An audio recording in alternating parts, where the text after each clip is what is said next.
20 anos não deixaram, e não deu para pregar na semana passada, só até um pedacinho, e não consegui chegar onde eu queria, por causa dos problemas aí, dos fogos aí, não teve condição nenhuma de dar continuidade. Mas hoje, quem sabe, eu consiga. E o pior é que nós estamos diante aqui do texto mais difícil de toda a Bíblia. Dificilmente nós vamos encontrar na Bíblia um texto tão difícil como esse, porque nós praticamente não sabemos o significado de nada do que está aqui.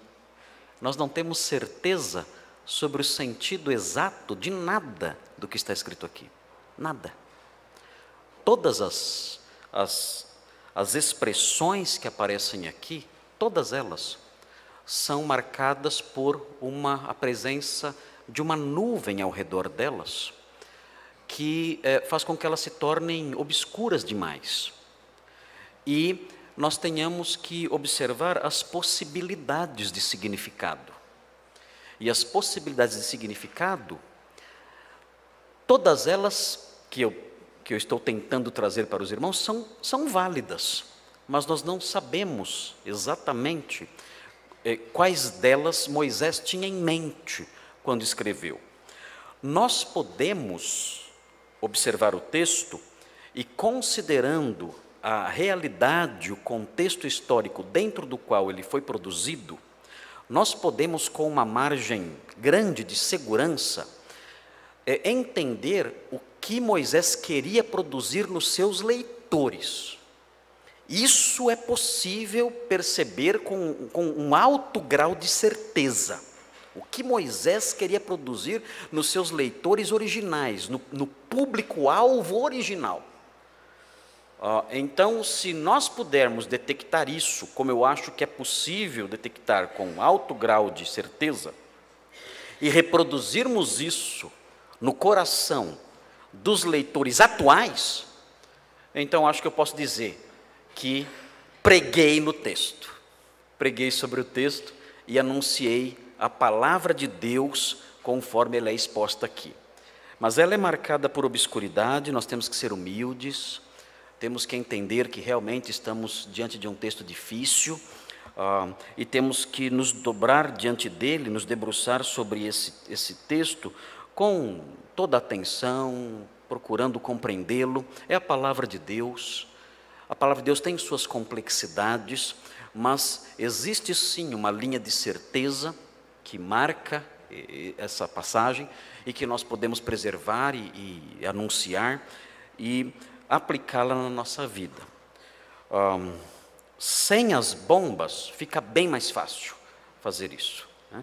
Lidar com a interpretação, o sentido desse texto, sem bombas explodindo à nossa volta, fica bem mais fácil. Eu disse na semana passada, foi até curioso, estava comentando com o pastor Thomas, com o Leandro Boer, eu disse na semana passada que o ideal seria que os casais que não conhecem a Deus e os casais crentes, que são crentes relapsos, são crentes que não têm o temor do Senhor. É impressionante como existe esse conceito hoje em dia, no meio evangélico. Há muitos que se definem como crentes, pessoas que creem em Jesus, mas andam como incrédulos. E nós olhamos e dizemos, são crentes fracos ou são incrédulos que se definem como crentes, mas na realidade não são? Não sabemos, mas o fato é que, o que eu disse na semana passada, é que pessoas assim, crentes, entre aspas, fajutos, né, e incrédulos, casais incrédulos, eu disse que deveriam fazer um favor à humanidade, não deveriam ter filhos, porque uma das lições que esse texto mostra é que a multiplicação da raça humana, quando não acompanhada pelo temor do Senhor, redunda também não só no aumento demográfico, redunda também no aumento da maldade. Os irmãos observam o versículo 1 que fala que foram se multiplicando os homens na terra. E quando os irmãos chegam no versículo 5, os irmãos veem novamente o verbo multiplicar aparecendo no versículo 5, dizendo, viu o Senhor que a maldade do homem se havia multiplicado na terra. Ou seja, não somente as pessoas se multiplicaram, mas a maldade se multiplicou. Se multiplicar é uma bênção de Deus. Deus disse: multiplicai-vos e enchei a terra. Mas quando isso acontece, a parte do temor do Senhor, o resultado é desgraça completa. A maldade aumenta. Então os casais que estão aqui me escutando, e aqueles que estão em casa me escutando, e aqueles que vão me escutar depois, nas gravações, devem estar atentos para isso. Se vocês, casais, não têm o temor do Senhor, não têm uma vida de piedade, de andar na presença do Pai, de andar sob o cetro do Senhor Jesus Cristo, o Rei dos Reis, se você não tem uma vida que se curva diante da sua palavra e obedece como um servo humilde, buscando honrá-lo e ser santificado na sua vida, em cada aspecto da sua vida, se vocês casais não vivem assim, façam um favor à humanidade. Não tenham filhos. Não tenham filhos. Porque quando pessoas que não temem a Deus se multiplicam, a maldade da raça humana se multiplica também. Por outro lado, se vocês são casais tementes a Deus, piedosos, que andam com o Senhor, que amam a sua palavra, que querem honrá-lo, reproduzir na sua vida o seu querer, então tenham uma creche. Então tenham 5, 6, 10, enfim. Se multipliquem mais e mais, porque isso será uma bênção para a humanidade. Filhos criados debaixo da disciplina e da admoestação do Senhor, tendo pais santos que os educam com a palavra de Deus em punho. Isso nós precisamos disso na nossa sociedade. Uma sociedade que se multiplica, que cresce, mas que cresce também, não só numericamente, mas também no número de pessoas piedosas. E isso, o papel dos pais é fundamental, de acordo com o texto que está aqui diante de nós. Esse texto mostra isso com muita clareza. O multiplicar-se sem o temor de Deus implica na multiplicação da maldade na história humana também. Muito bem, depois que eu disse isso, as bombas começaram. Acho que os corintianos não gostaram disso, né? E ficaram bravos, não gostaram e não deixaram eu falar mais. Mas hoje estamos mais tranquilos e podemos caminhar com mais tranquilidade aqui. Eu gostaria que os irmãos retomassem do ponto que nós paramos na semana passada. Nós estávamos diante de um grande dilema aqui, quando nós paramos o sermão. O texto fala no versículo 2, vendo os filhos de Deus. Aqui surge o primeiro enigma desse texto tão difícil de se lidar. Quem são os filhos de Deus? E na sequência o texto diz que os filhos de Deus viram que as filhas dos homens eram formosas. Quem são as filhas dos homens que aparecem aqui nesse texto? E eu disse aos irmãos, comecei a falar na semana passada, eu disse que existe dentro do cristianismo o que nós chamamos de teologia liberal. É o liberalismo teológico. É uma linha de pensamento teológico que rejeita tudo que é sobrenatural.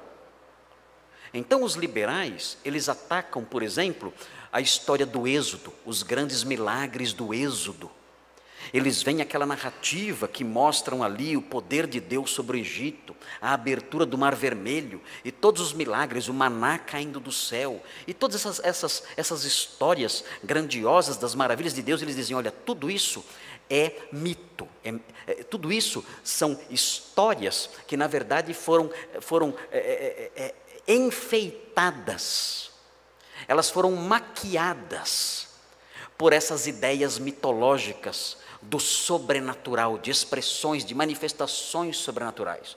Quanto ao Novo Testamento, os maiores alvos dos liberais são o nascimento virginal de Jesus, os milagres de Jesus, a ressurreição de Cristo.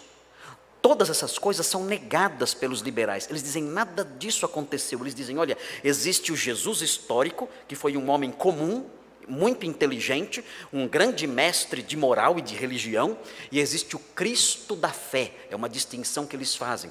O Jesus histórico, este sim nós cremos nele, um homem comum que nunca fez milagres, nada disso, e o Cristo da fé, aquele que nós vemos na Bíblia, que faz milagres, anda sobre a água e tudo mais. Esse, o Cristo da fé, é mitológico. Nós cremos no Jesus histórico, um homem comum que morreu e a sua sepultura, o seu corpo está sepultado em algum lugar na Palestina que ainda não achamos. Mas se um dia acharmos também não vai mudar nada, porque para nós ele foi um homem como outro qualquer. Esses são os liberais. Os liberais dizem que nós temos que demitizar a Bíblia. O que é demitizar a Bíblia? É ler a Bíblia tirando dela os mitos. E quem propôs isso foi um teólogo que se tornou até conhecido no meio liberal, chamado Rudolf Bultmann. Essa palavra demitizar ou desmitologizar é própria dele, de Rudolf Bultmann. E ele mostra aqui um exemplo disso. Os liberais que seguem nessa linha de Rudolf Bultmann, vem aqui um exemplo disso, dizendo, olha aqui, uma evidência de que temos que demitizar a Bíblia. Isso aqui é mito, isso aqui é mitologia. Que história é essa dos filhos dos deuses? A mitologia antiga, a mitologia grega, isso num período posterior, e mesmo a mitologia mais antiga aponta para essas coisas, dos deuses possuindo mulheres bonitas, e desse relacionamento dos deuses com mulheres bonitas, nascem então os semideuses. Tudo isso é mito. E aqui o que nós temos então é apenas mitologia. E dizem que temos então que desmitologizar isso aqui. Há uma linha teológica que é exposta por um teólogo também do finalzinho do século XX, finalzinho do século XIX, comecinho do século XX, chamado Julius Wellhausen. O Julius Wellhausen, ele criou uma hipótese chamada hipótese documental, ou hipótese documentária. E ele diz que o Pentateuco ele foi composto por 4 fontes, que são representadas por 4 letras, J, E, D e P. O javista, o elohista, o deuteronomista e o sacerdotal. É P porque é do inglês priest, então ficou sacerdotal. Essas 4 fontes. Ele fala que o Pentateuco não foi escrito por Moisés, mas sim por esses personagens a que ele dá esse nome, o javista, o elohista, o deuteronomista e o sacerdotal. E ele diz que esse trechinho aqui foi escrito por essa fonte, por esse autor, por um javista. E esse javista, ele pegou os mitos que havia na época e colocou na Bíblia, tentando transformar isso em história. A crítica que se faz a essa ideia de que esse texto foi produzido por uma fonte distinta de Moisés, que pegou a mitologia e trouxe para a Bíblia, é muito simples de se fazer. Primeiro, esse javista, se ele queria mesmo dar ao texto um caráter histórico, por que ele usou esses termos tão típicos da mitologia da época? Não faz sentido. E mais ainda, esse texto se levanta fortemente contra a mitologia da época. Como? Mostra um Deus punindo os envolvidos nesse problema. Não é um texto que exalta semideuses. Não é um texto que exalta deuses pagãos. Pelo contrário, mostra o único Deus verdadeiro, no final da história, punindo todos os envolvidos nessa história que estamos falando aqui. Então, não há sentido nenhum em dizer que houve um autor javista que se familiarizou com a mitologia da época e tentou preservá-la na Bíblia. Isso não faz sentido nenhum. Mas, enfim, o grande problema da teologia liberal é que eles não creem na Bíblia. É simples, são incrédulos. Você fala, mas como que pode um teólogo ser incrédulo? Está cheio. Está cheio. Mas por que eles continuam sendo teólogos? É muito simples. Esses teólogos incrédulos são pastores. Pastores, sim, são pastores. São pastores liberais. E onde eles estão? Eles estão nas igrejas. Muitas delas igrejas que os irmãos visitam e conhecem. Talvez alguns irmãos aqui até assistam pregações de pastores liberais e não sabem. E por quê? Como é que eles continuam, então, se eles não creem na Bíblia, se eles não creem no Cristo da fé, como eles falam, se eles não creem no poder de Deus, os liberais também não creem no inferno, no diabo, nada disso existe. Por que eles continuam, então, sendo pastores, liderando igrejas? É muito simples. Eles precisam de um emprego. Precisam de um emprego. Se eles disserem, olha, fecha a igreja porque nada disso vale nada, eles perdem o emprego, precisam de emprego, então eles continuam lá. E aí você pergunta, mas como é que eles conseguem permanecer na igreja, trabalhando e fazendo com que o seu ministério tenha aí algum impacto, se eles não creem em nada disso? Muito simples. Eles transformam a igreja numa agência de assistência social. A igreja vira isso. Uma agência assistencialista. Então você vê essas igrejas que têm sopão para os mendigos, trabalho de tirar piolho, né, de andarilho, abertura de creches, e os irmãos ficam impressionados, que igreja maravilhosa. Não seja tolo, o papel da igreja não é arrancar piolho da cabeça de mendigo, e nem dar sopa para quem não quer trabalhar. Essas igrejas estão simplesmente tentando encontrar uma razão para permanecer de pé, porque elas perderam o motivo da sua existência. Elas não creem que existe inferno, não creem que Cristo ressuscitou. Então elas vão pregar que evangelho? Nenhum. Então elas pregam o evangelho social. Muitas aí abraçam o que chamamos de missão integral, dizendo que temos que ajudar os pobres, ir na favela, ajudar as pessoas, né, e fazer lá, construir ali coisas para os mais humildes e tudo mais, e ter uma relevância social, e a igreja tem que fazer isso. Por quê? Porque do contrário, ela não serve para nada. Então não se impressionem quando vocês vêm aí dar sopão para mendigo nas igrejas, não fiquem impressionados com isso. Tudo bem que você quer dar sopa para mendigo, pode dar, não tem problema nenhum, né? Mas não se impressionem tanto, porque na realidade, no fundo disso, muitas vezes está a tentativa de fazer a igreja servir para alguma coisa, porque perderam a fé no evangelho, e não vem sentido na igreja anunciar uma salvação, que é uma salvação de nada, já que não existe inferno, não existe céu, não existe nada. Muito bem, existe uma segunda alternativa para isso aqui, que foge da ideia do mito. A segunda alternativa, que é muito popular, e que eu cheguei a mencionar na semana passada, é que esse texto, quando fala dos filhos de Deus, está falando sobre anjos. E aí começa a se tornar mais emocionante a história, porque você vê aqui então os anjos, que em algum momento, isso aqui dá um filme lindo de sessão da tarde, você vê aqui anjos olhando para moças bonitas, né? E toca-se então um fundo musical celeste, e ele olha para aquela moça muito bonita, se apaixona por ela, e começa um romance extraordinário, lindo aqui. Isso aqui, acho que até tem em Hollywood filmes assim, não tem?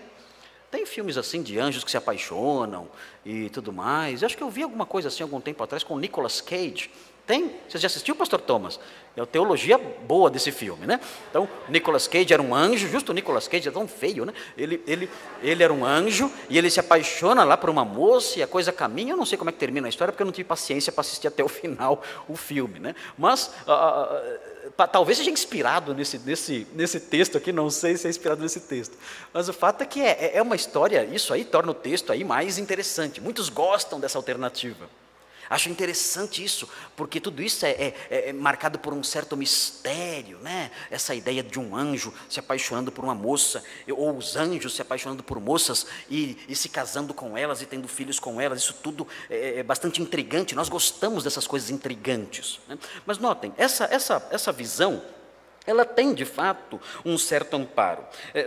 Quando nós olhamos para a história da interpretação bíblica e olhamos para os judeus até o século II antes de Cristo, mais ou menos, nós vemos que os judeus, os intérpretes judaicos dessa época, eles criam realmente que eram anjos, aqui nesse texto, anjos que se uniram a mulheres. Existe inclusive um texto de 1 de Enoque, nos versículos ou parágrafos 6 a 11, que diz, esse texto, 1 de Enoque 6 a 11, diz que esses filhos de Deus eram anjos, e inclusive dá os nomes deles, e como eles agiram para possuir essas mulheres. E essa tradição antiga, ela permaneceu até certo ponto dentro da história da interpretação judaica.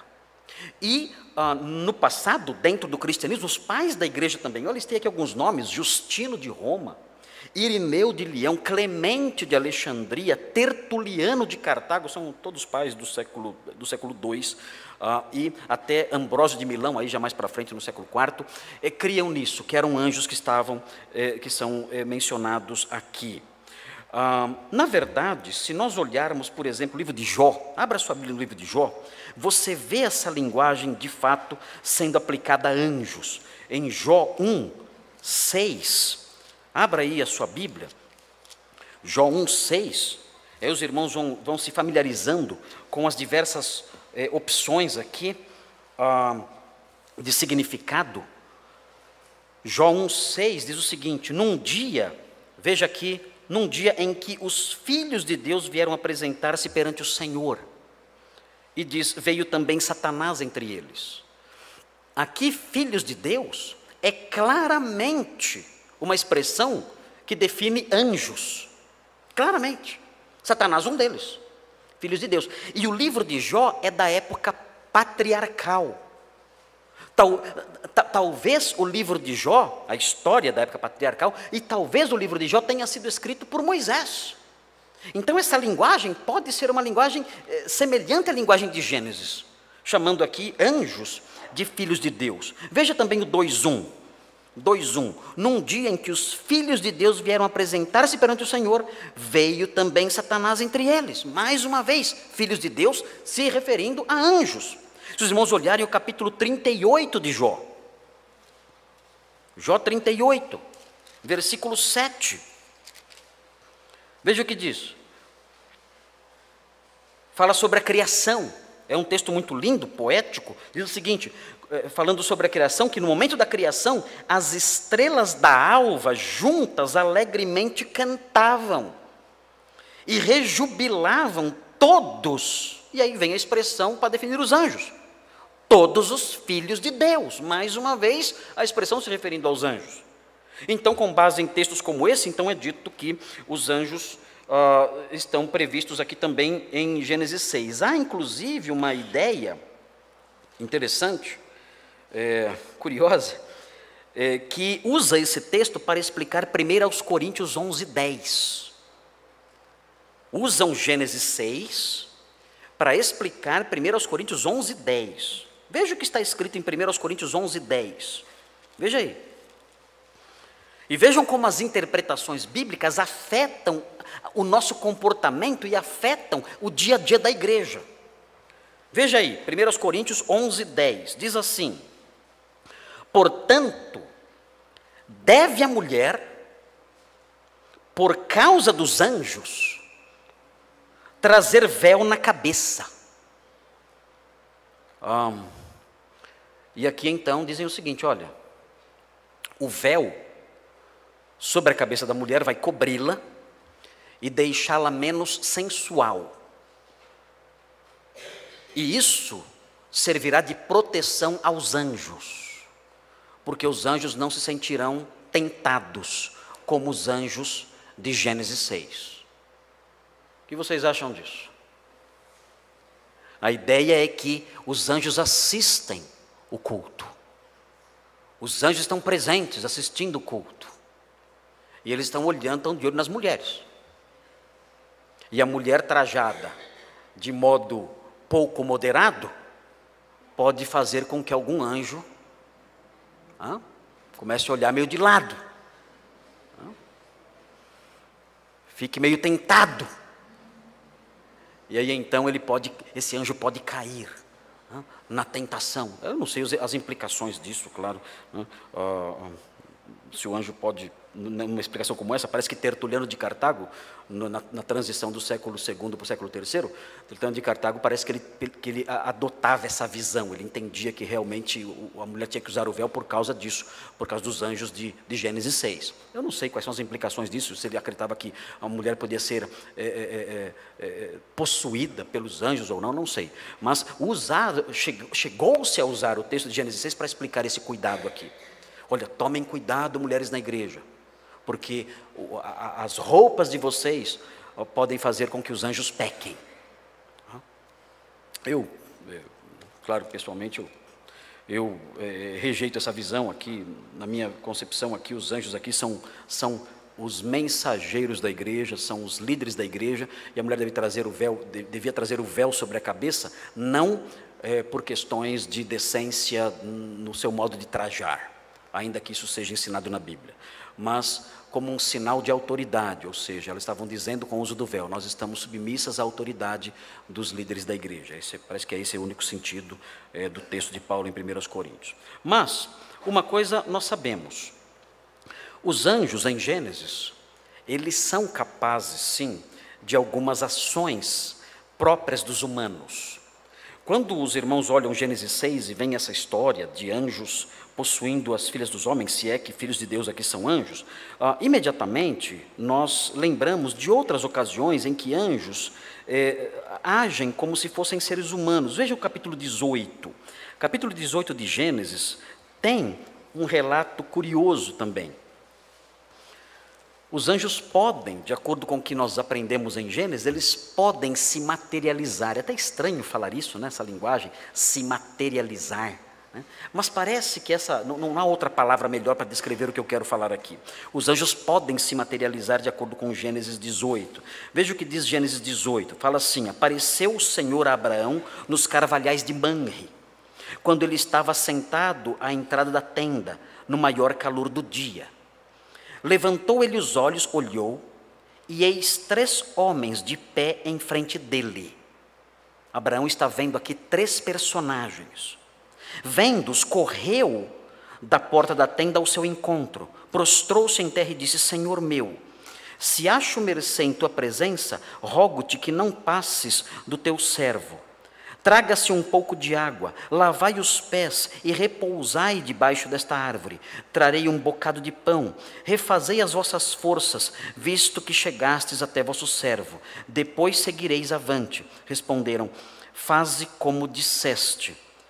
Apressou-se, pois, Abraão para a tenda de Sara e lhe disse: amassa depressa 3 medidas de flor de farinha e faze pão assado ao borralho. Abraão, por sua vez, correu ao gado, tomou um novilho tenro e bom e deu ao criado, que se apressou em prepará-lo. Tomou também coalhada e leite e o novilho que mandara preparar, e pôs tudo diante deles, e permaneceu de pé junto a eles debaixo da árvore, e eles comeram. E nós aprendemos na sequência do texto, nós aprendemos que esses homens, um deles era o Senhor, e outros 2 eram anjos. E eles comeram ali, com Abraão. Na sequência da história, quando nós chegamos no capítulo 19, nós aprendemos que 2 desses 3 personagens que foram visitar Abraão foram até Sodoma. Vejam no capítulo 19 o que aconteceu. Eles chegam em Sodoma ao anoitecer, diz no capítulo 19, diz assim: ao anoitecer, vieram os 2 anjos a Sodoma. Aí já os define como anjos, já são anjos. Esses que comeram, pareciam homens, e tinham comido ali, comido carne, comido pão, comido coalhada. Tinham se alimentado ali, tinham se assentado à mesa, como se fossem homens, e comido ali. Agora esses 2 anjos, eles vão para Sodoma. E o texto diz, um deles fica com Abraão, os outros 2 vão até Sodoma. E o texto diz, a cuja entrada estava Ló, assentado. Era sobrinho de Abraão. Este, quando os viu, levantou-se, e indo ao seu encontro, prostrou-se o rosto em terra, e disse-lhes: eis agora, meus senhores, vinde para a casa do vosso servo, pernoitai nele e lavai os pés. Levantar-vos-eis de madrugada e seguireis o vosso caminho. Responderam eles: não, passaremos a noite na praça. Instou-lhes muito e foram e entraram em casa dele. Deu-lhes um banquete, fez assar uns pães asmos e eles comeram. Mas antes que se deitassem, os homens daquela cidade, Sodoma, cercaram a casa. Os homens de Sodoma, tanto os moços como os velhos, sim, e todo o povo de todos os lados, e chamaram por Ló, e lhe disseram: onde estão os homens que à noitinha entraram em tua casa? Traze-os fora a nós, para que abusemos deles. Eles perceberam, os homens de Sodoma notaram que aqueles personagens, ainda que fossem anjos, não sabiam que eram anjos, mas eram físicos, tanto que quiseram abusar sexualmente deles. O pecado de Sodoma tinha chegado num ponto tão elevado de maldade, de promiscuidade, que você não podia receber alguém na sua casa. Se você recebesse alguém na sua casa, um estrangeiro na sua casa, as pessoas cercavam a sua casa e arrancavam o convidado, o seu visitante, o seu hóspede lá de dentro para abusar dele sexualmente. Algo terrível. E aqueles homens perceberam, viram naqueles personagens pessoas como nós e quiseram então abusar deles. Então nós vemos na Bíblia que os anjos podem sim se materializar e participar de algumas experiências humanas.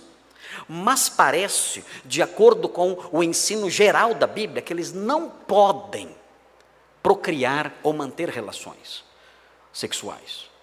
E onde nós aprendemos isso? Num texto clássico, em que o Senhor Jesus fala do assunto em Mateus 22:30. Mateus 22:30, o Senhor Jesus diz o seguinte, Mateus 22:30, ele diz: porque na ressurreição, Mateus 22:30, nem casam, nem se dão em casamento. São, porém, como os anjos no céu. Então aqui, Jesus está dizendo que, indiretamente, que os anjos não podem se casar, não podem manter relações. Alguém já disse para mim, não, existe aqui a expressão, os anjos no céu. Então, no céu eles não podem se casar, mas na terra eles podem. De fato, existe aqui um dativo aqui, pode ser um locativo, né? Mas aqui, na verdade, no céu aqui, não indica que na terra eles podem se casar, indica apenas a qualidade deles. Quando fala os anjos no céu, usando esse dativo aqui, fala anjos no céu, significa anjos celestes. Não é que no céu não pode casar e na terra pode, né? Significa apenas que eles são que os ressurretos são como os anjos celestes. Somente isso, nada mais, não tem que ir tão longe assim. Muito bem, essa primeira possibilidade, muitos crentes adotam essa possibilidade. Eu pessoalmente, eu não acho que seja essa a melhor opção. Existem outras possibilidades. Uma outra possibilidade é que os filhos de Deus são líderes, reis, governantes, juízes, pessoas de autoridade política, reis pré-diluvianos. Reis pré-diluvianos. Isso porque, segundo os proponentes dessa ideia, essas pessoas, os reis da antiguidade, eram considerados filhos dos deuses. Existem personagens, tem inclusive um mito ugarítico, de uma cidade chamada Ugarit, só há ruínas lá hoje, do rei Queret, que é identificado como filho de Deus. Então os antigos olhavam para os reis, os juízes, as autoridades, e diziam, esses são filhos dos deuses, ou filhos de Deus. Era assim o modo como eles se referiam a essas autoridades. Então, essa visão diz o seguinte, olha, os filhos de Deus aqui eram reis pré-diluvianos extremamente severos, dominadores. Qual é a palavra aqui? Tiranos, eram grandes tiranos cruéis. E eles formaram para si haréns. Eles raptaram mulheres e formaram haréns para si, e eram homens muito maus, certamente eram descendentes de Caim, porque nós vemos um exemplo de um descendente de Caim, que é Lameque, e Lameque era um homem mau, orgulhoso, assassino, tinha 2 mulheres, e esses reis então, sendo descendentes de Caim, tinham essa ideia, de terem várias mulheres, e serem cruéis também como Lameque, e então esses homens se uniram a essas mulheres, formaram esses haréns, nasceram filhos, e a maldade foi se multiplicando. Talvez seja uma possibilidade aqui, mas o texto, quando conta a história, quando o texto fala, tomaram para si mulheres, as que entre todas mais lhes agradaram, primeiro, esse texto não fala necessariamente de poligamia, e também não fala de relações forçadas. Na realidade, o que o texto diz parece se identificar mais com a ideia de que essas mulheres quiseram se casar. Não há ninguém sendo forçado a fazer isso aqui. Eles conheceram mulheres e se uniram a elas e tiveram filhos. Não há nenhum elemento aqui que nos leve a crer que essas mulheres foram obrigadas a se casar com esses reis. E existe uma terceira possibilidade, e depois de expô-la, eu vou dizer para os irmãos por que isso aqui é importante. Eu deve estar pensando, o que tem a ver comigo isso aí? O que tudo isso tem a ver com a minha vida? Já vou dizer já. A outra possibilidade, que eu gosto mais, é a minha preferida, é a que eu gosto mais, é a que diz que esses filhos de Deus são homens comuns e as filhas dos homens também são mulheres comuns. Com base em que nós podemos afirmar isso? Bom, existem várias razões. Uma delas, e prestem atenção nessa, é interessante essa razão, é que os homens do sexo masculino seriam chamados aqui de filhos de Deus, porque de acordo com o relato da criação, bem pertinho aqui, os homens foram criados, os homens vieram diretamente de Deus. Os homens foram formados diretamente por Deus. Então daí a designação, os filhos de Deus, para os homens, para pessoas do sexo masculino. E as mulheres? As mulheres foram formadas a partir do homem. Então elas seriam as filhas dos homens. Todas as mulheres. Se essa visão estiver correta, então todos os homens do sexo masculino são filhos de Deus no sentido orgânico, no sentido material, no sentido físico. E todas as mulheres são filhas dos homens, também nesse sentido físico, material. Então, se for esse o caso, então o que nós temos aqui são homens e mulheres em geral. Então, eu acho interessante essa concepção. Mas existem outras razões. Existem razões que estreitam mais a coisa, que tornam a definição de filhos de Deus e filhas dos homens mais estreita. Ele diz o seguinte, olha, sim, são homens e mulheres normais, mas são homens e mulheres normais que nós podemos especificar um pouco mais. E os reformadores, bons teólogos do passado disseram o seguinte, esses filhos de Deus, de que o texto fala aqui, são homens, mas são homens da linhagem de Sete. E essas filhas dos homens são mulheres em geral, que abrangem as filhas de Sete, sim, mas também as filhas de Caim. Por que essa visão pode ser aceita com grande honestidade hermenêutica? Por uma razão muito simples. Eu disse para vocês na semana passada que a genealogia do capítulo 5 não acabou.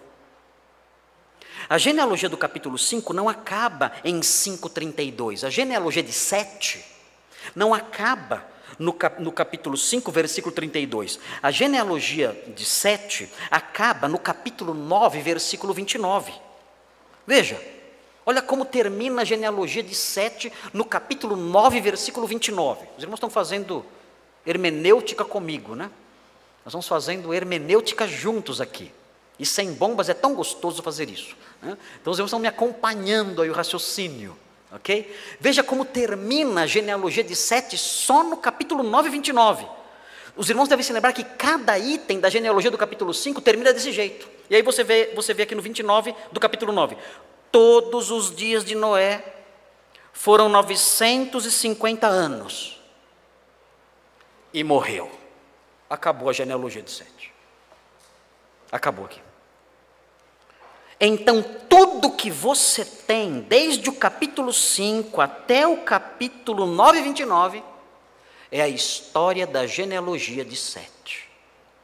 E se nós então entendermos que tudo que nós temos, desde o capítulo 5 até o capítulo 9, é a história da genealogia de Sete, então o que nós temos aqui é o que aconteceu com os filhos de Sete. Os filhos de Deus seriam os filhos de Sete, cuja genealogia começou no capítulo 5 e só termina no capítulo 9. E o assunto de todo esse bloco são os filhos de Sete. E então, diante disso, nós nos deparamos com uma realidade teológica e prática que deve nos assustar. E que realidade teológica e prática é essa que deve nos assustar? É a realidade de que as pessoas piedosas, elas devem ser extremamente cuidadosas na escolha do seu cônjuge. Por quê? Porque os filhos de Sete, se forem entendidos aqui nesse texto como sendo os filhos de Deus, vejam o critério que eles usaram para encontrar esposas. Observem no texto. Qual foi o critério que eles usaram? O texto diz qual é o critério. Vem dos filhos de Deus que as filhas dos homens eram formosas. Eles usaram esse critério, a beleza física. Eles não quiseram saber se elas eram piedosas, santas, tementes a Deus, não. Elas eram formosas. O que vocês acham disso, moços? Esse é o critério definitivo? Esse é o critério decisivo? Não, não pode ser. Mas a coisa continua. Eles viram que elas eram formosas e o texto continua. Tomaram para si mulheres, as que entre todas mais lhes agradaram. Eles se preocuparam em agradar apenas a si mesmos. Esse foi o critério deles. O que nós temos aqui é a prática de casamentos inclusivos. Pastor, o que é isso, casamento inclusivo? É o casamento que abre as portas para qualquer possibilidade, desde que me agrade. Eu gostei da aparência, eu gostei dela, eu me agradei dela, é isso que importa, então eu me caso. Esse é o casamento inclusivo, e não é assim que deve funcionar. O casamento entre os piedosos, entre aqueles que são piedosos como os da linhagem de Sete, devem ser casamentos exclusivos. O moço, a moça, deve excluir algumas pessoas do grupo de possibilidades. Ele deve olhar para o universo de moços e moças, de homens e de mulheres que há na sua frente, e dizer: esses aqui, não. Esses aqui, nem pensar. Eu vou me casar levando em conta critérios de exclusividade. Eu não vou me casar com base naquilo que me agrada pessoalmente, só nisso, ou com base na beleza física ou na beleza corporal. Não vou fazer isso. Parece que foi esse o erro desses homens. A linhagem piedosa não levou em conta a piedade do outro lado e se uniram. E qual foi o resultado disso? O texto diz que a maldade se multiplicou. É terrível isso. E parece que essa visão, ela é um pouco mais segura do que as outras, por causa daquele critério que eu disse no princípio, ligado à intenção autoral. Lembrem-se, Moisés escreveu esse texto para um povo que estava indo para a terra prometida. E quais eram as determinações para o povo que estava indo para a terra prometida? Você pode olhar para, por exemplo, Êxodo 34:16. Dê uma olhadinha. Veja o que Deus diz para esse povo. Êxodo 34:16. Diz assim: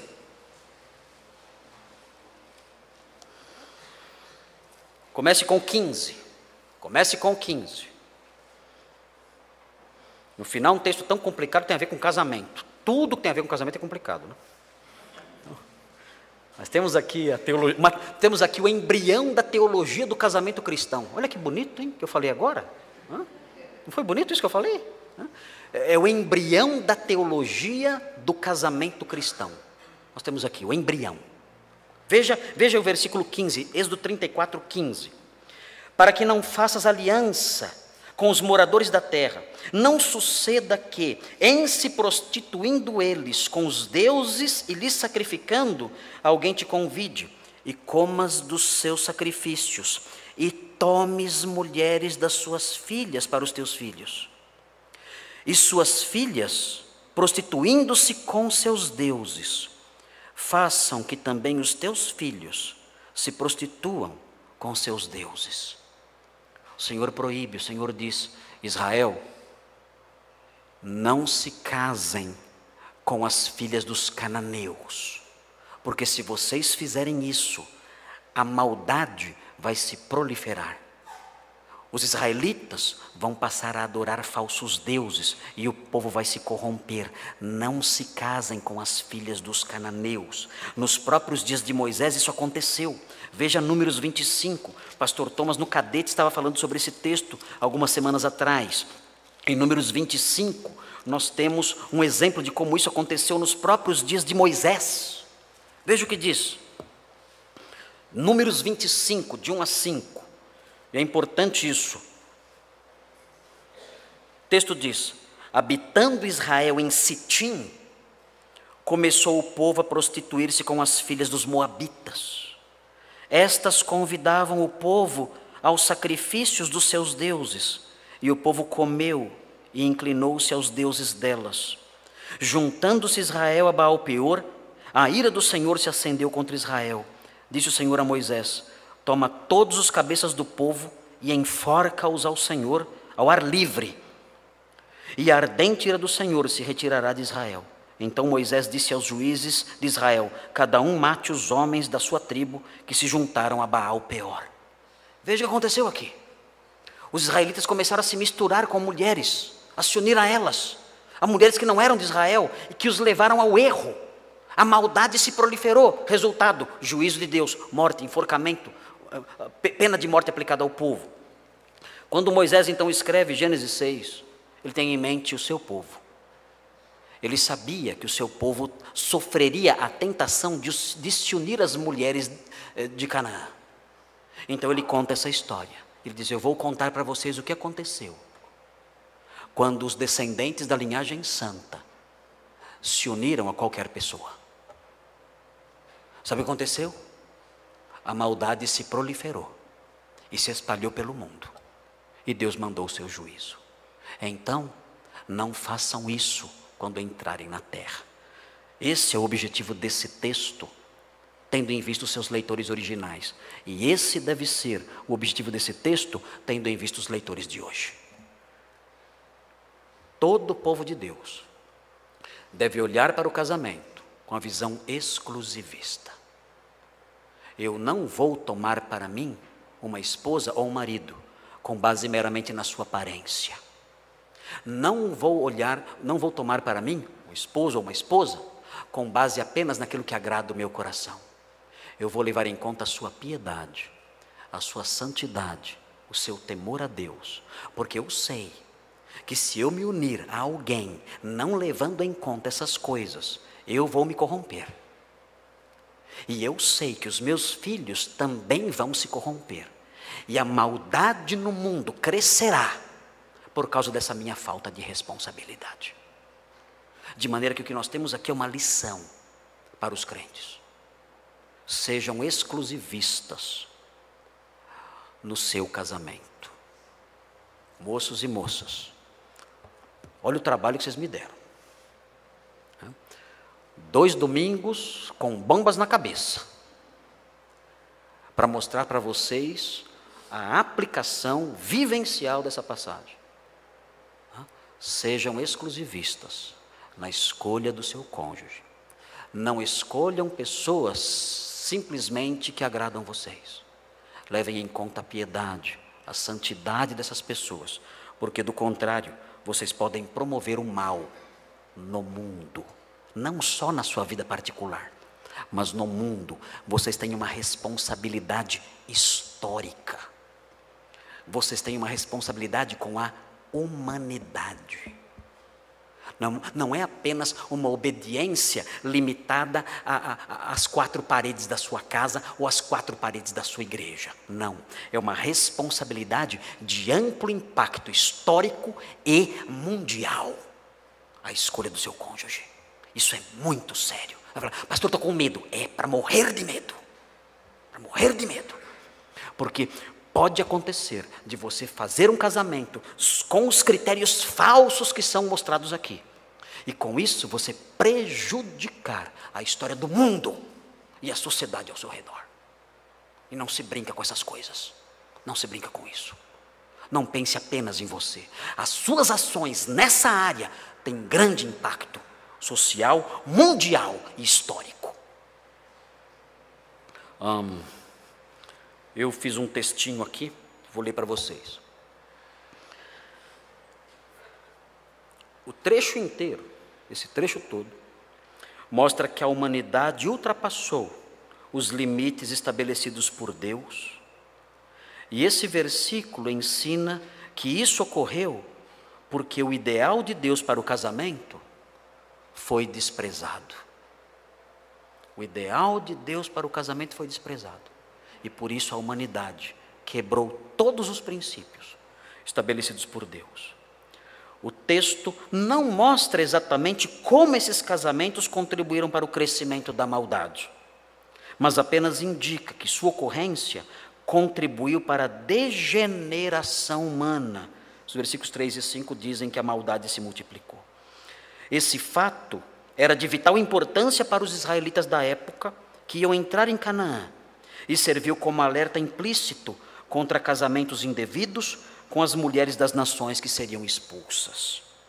Esse fato é também muito importante para os leitores de hoje, pois os alerta quanto ao perigo de casamentos serem feitos fora dos padrões de Deus e explica por quê, isso é importante, explica por que o diabo trabalha tanto para que o casamento seja destruído e desfigurado na sociedade humana. O diabo sabe que casamentos maus têm impacto sobre o mundo todo. Ele sabe disso. Por isso ele trabalha tanto para destruir casamentos bons e promover casamentos maus. Ele estimula casamentos maus e ataca casamentos bons. Seu objetivo é a multiplicação da maldade. E essa multiplicação depende grandemente de casamentos errados, pecaminosos, desequilibrados, reprovados por Deus e fora do seu ideal. Por isso, queridos, não desprezem essas coisas. Temos que ser muito cuidadosos com isso. Esse foi o versículo 2. Novos desafios nos aguardam no versículo 3 agora. Que horas são? 8h20. Como é que vocês estão? Sobreviveram ao versículo 2? Conseguiram passar por ele? Versículo denso, denso, difícil, cheio de nós para desatar. Difícil. Será que eu consegui transmitir para vocês essas coisas? Notem que existe aqui, claro, eu mencionei para vocês, existe aqui uma linguagem hermética, né? Uma linguagem críptica, né? Que palavra bonita essa, né? Uma linguagem críptica, né?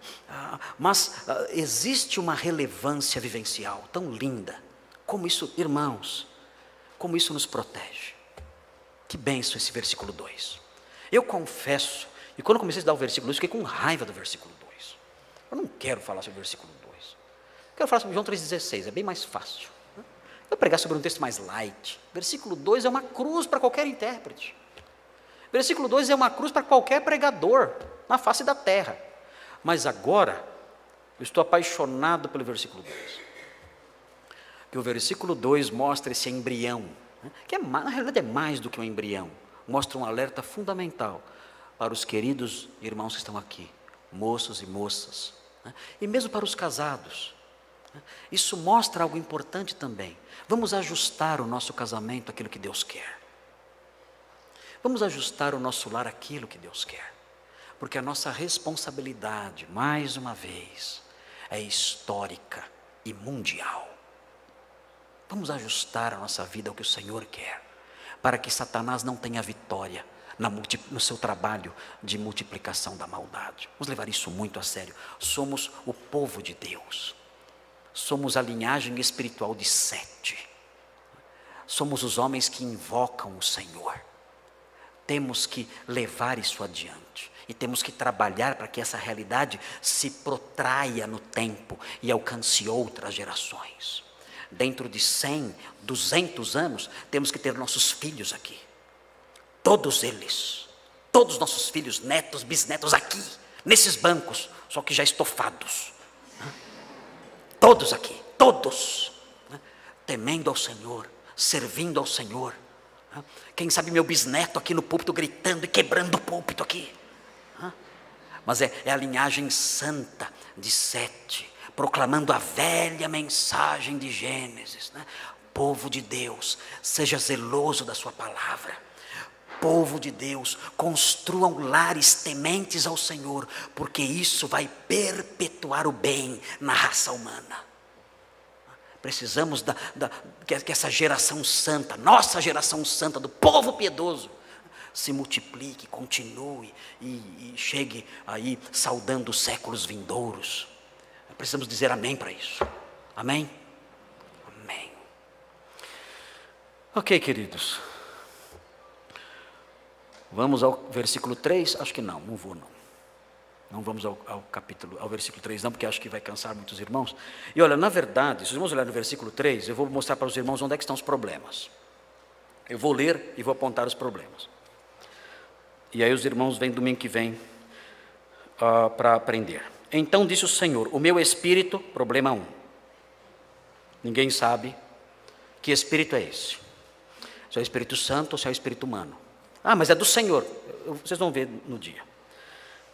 Não agirá, problema 2. Ninguém sabe o que é esse agir. Para sempre no homem, pois este é carnal, problema 3. Não sabemos o que significa carnal. E os seus dias serão 120 anos, problema 4. Não sabemos o que significa. Então temos 4 nozinhos para desatar no versículo 3 aqui, se os irmãos vierem. Eu não sei se isso aqui é uma propaganda boa ou ruim. Pode ser que não venha ninguém domingo que vem falar, o quê? Eu estou fora do versículo 3, né? Muita complicação para mim, né? Mas, se vocês vierem, nós vamos então tentar desatar os nozinhos do versículo 3, explicar o significado de cada uma dessas expressões e, mais importante, mostrar a relevância disso para a nossa vida. Irmãos, quando eu era jovem, eu li um livro da Juerp, eu não lembro agora o autor. Eu era menino ainda, garoto, e esse livro dizia o seguinte, o nome do livro era O Jovem Pastor, era o nome do livrinho, era um livro pequenininho, foi o primeiro livro sobre poimênica, né, prática pastoral, que eu li na minha vida. Eu era garoto, nem sabia o que ia fazer, eu queria ser pastor, mas não sabia como ser pastor, não sabia quais eram os passos, eu não tive assim orientação, né? Então Deus me ajudou e foi colocando coisas no meu caminho. E um dia caiu esse livrinho na minha mão, eu nem sei se existe ainda esse livrinho, esqueci o nome do autor, chamava-se O Jovem Pastor. E esse livrinho, ele ensinava tanta coisa interessante, ensinava até o pastor a escovar os dentes, cortar a unha, né? Por isso que eu escovo os dentes hoje, eu não escovava não, por isso que eu comecei a escovar os dentes depois que li esse livrinho, cortar as unhas, estar sempre bem bonitinho, né? A barba parada, porque esse livro ensinava, dizia, olha, é muito feio o pastor andar sujo, maltrapilho, é muito feio, então ensinava o jovem pastor nessas coisas. E esse livro, uma coisa que marcou muito a minha vida, ainda não chegava nem a ser jovem, talvez ainda adolescente ainda, é que ele dizia o seguinte, olha pastor, jovem pastor, você, quando você for pregar, nunca mais esqueci isso, quando você for pregar, nunca se esqueça, em todas as suas pregações, nunca se esqueça de, nas suas pregações, acima de tudo, exaltar Jesus, sempre, não importa qual seja o assunto do texto, dê um jeitinho, de exaltar Jesus, porque toda a Bíblia exalta Jesus. Então dê um jeitinho nos seus sermões sempre, não usava essa linguagem, mas dizia, quando você for pregar, sempre exalte o Filho de Deus, o seu Evangelho e a sua cruz, sempre faça isso. E eu tomei isso para mim como uma regrinha que ficou no meu coração, de lá para cá, já há 40 anos já mais ou menos, que eu tenho isso no meu coração, né? E eu não gostaria de encerrar sem fazer isso, porque muitas pessoas aqui talvez estejam falando assim, mas como é que eu posso me tornar alguém da linhagem piedosa, da família da piedade, da família da fé? Como é que eu posso me definir e entrar para a linhagem espiritual de Sete, os homens que clamam, né, que invocam o nome do Senhor? Como eu posso fazer isso? O que a Bíblia diz? A Bíblia diz que todos pecaram e estão separados da glória de Deus, é o que a Bíblia diz. Mas a Bíblia diz que o Senhor enviou o seu Filho a este mundo. E Ele morreu pelos nossos pecados, sofrendo as consequências da nossa iniquidade. Eu deveria ser punido, eu deveria morrer naquela cruz. O pecado era meu, mas Ele tomou sobre si as minhas iniquidades. Ele tomou sobre si os meus pecados e foi punido foi punido por meu pecado. Nós cantamos um hino que fala, foi na cruz onde um dia eu vi o meu pecado castigado em Jesus. Era para ser castigado em mim, mas ele castigou o meu pecado em Jesus. Isso significa que eu posso desfrutar de perdão, porque alguém já sofreu as consequências do meu pecado, já sofreu a punição do meu pecado. Eu posso desfrutar de perdão. Como? Eu posso fazer como os homens da linhagem de Sete. Eu posso invocar o nome do Senhor. É isso que me coloca nessa linhagem. Eu posso dizer, Senhor, eu quero ser da descendência dos homens que pertencem ao Senhor, seus herdeiros. Eu quero fazer parte da sua herança e desfrutar da sua herança e receber a sua herança. Eu quero ser perdoado, eu quero invocar o seu nome. Senhor Jesus, salva-me, perdoa-me. Eu creio no Senhor somente. Faz de mim um descendente espiritual de Sete, de Noé, de Sem, de Abraão.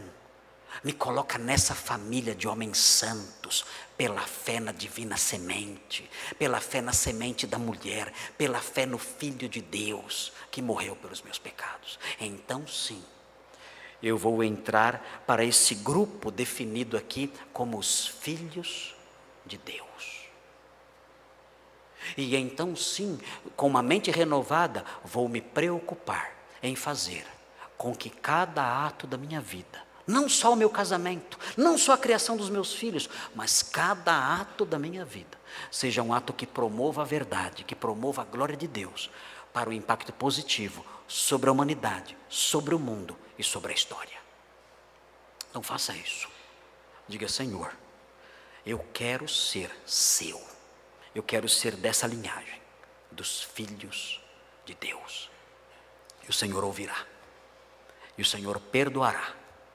E o Senhor renovará a sua mente.